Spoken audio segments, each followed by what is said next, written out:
নমস্কার, সন্দীপ ধার্মিক চ্যানেলে আপনাদের স্বাগত। তা আমি আগের দিনে যেটি পাঠ করে শুনিয়েছিলাম শ্রীমদ্ ভগবদ গীতার গুণত্রয় বিভাজ্য চতুর্দশ অধ্যায়। আজকে আমি পাঠ করে শোনাবো পঞ্চমদশ অধ্যায় পুরুষোত্তম যোগ।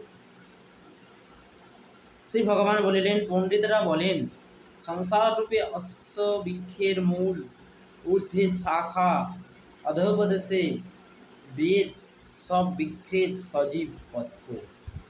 ইহারা জ্ঞান যাহারা হইয়াছে, তিনি প্রকৃত বেদ করিয়া কচিত।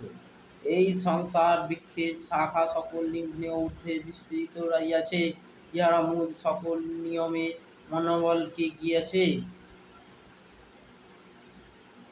এই সংসারে প্রকৃত রূপ বোঝা যায় না, ইহারা আদি অন্ত মধ্যস্থিতি কিছু বোঝা যায় না।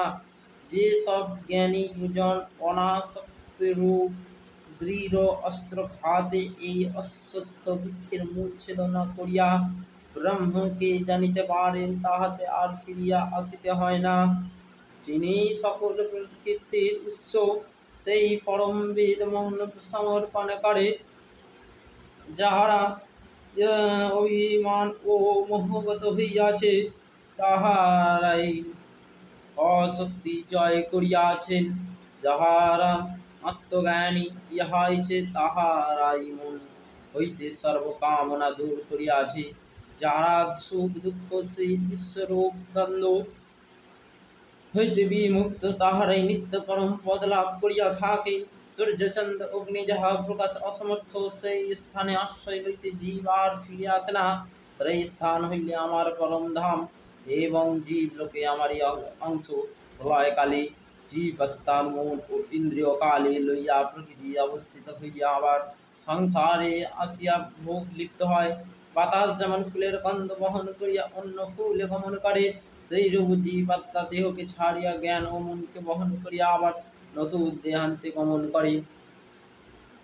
কর্ণ, চক্ষু, নাসিকা, জিহ্বা, ত্বক এই পাঁচটি জীবাত্মার মনকে আশ্রয় করিয়া বিষয় ভোগ করে। দেহান্তগামী বা দেহস্থ আত্মাকে বিমূঢ়গণ দেখিতে পায় না। জ্ঞানীরা জ্ঞান চক্ষুর সব দেখিতে পান। ধ্যানের যোগীরা জীবাত্মা এই দেহে দেখিতে পান, কিন্তু আত্মজ্ঞানে যে মূঢ়রা না জানে, তাহারা শত চেষ্টা করিলেও ইহাদিগকে দেখিতে পায় না। সূর্য চন্দ্র ও অগ্নি যে তেজ জগতে প্রকাশিত, সেই ভেদ আত্মাই জানে। আমি আপন শক্তিকে পৃথিবীতে প্রবেশ করিয়া সর্বভূতকে ধারণ করিয়া থাকি, এবং রসময়ে চন্দ্ররূপে সকল ঔষধি পুষ্ট করিয়া থাকি। আমি বিশ্বমান রূপে প্রাণীদের দেহমুক্ত থাকিয়া এবং প্রাণ ও অপান বায়ুতে যুক্ত হইয়া সর্বশূন্য লয় পেয়ে এই চারি প্রকার ভোক্তব্য পরিপাক করিয়া থাকি। আমি সকল জীবের হৃদয়ের মধ্যে অবস্থিত। আমার হইতে স্মৃতি জ্ঞান বিবেচনা যুক্ত জীব সকল পাইয়া থাকে। আমি বেদ চাতব্য বস্তু, আমি বেদান্ত কর্তব্য, আমি একমাত্র বেদজ্ঞ বলিয়া জানিবে। ত্রিলোকে ক্ষর ও অক্ষর নামে দুই পুরুষ আছে, তাহাদের মধ্যে সমস্ত জীবদের সঙ্গে যিনি একত্র হইয়া আছে, সেই সর্বভূতকে ক্ষর বলে, আর তটস্থ পুরুষকে অক্ষর বলে। এই ক্ষর অক্ষর হইতে শ্রেষ্ঠ যে পুরুষ, তিনি পরমাত্মা, ইনি ত্রিলোকে ধারণ করিয়া আছেন। ক্ষর অক্ষর এই দুই প্রকারের পুরুষ অপেক্ষায় আমি শ্রেষ্ঠ, সেই জন্য আমাকে বিশ্ব ও বেদ পুরুষোত্তম বলিয়া থাকে। যাহারা মনের মোহনায় যিনি আমাকে পুরুষোত্তম বলিয়া জানে, সেই সর্বজ্ঞ আমার ভজনা করেন।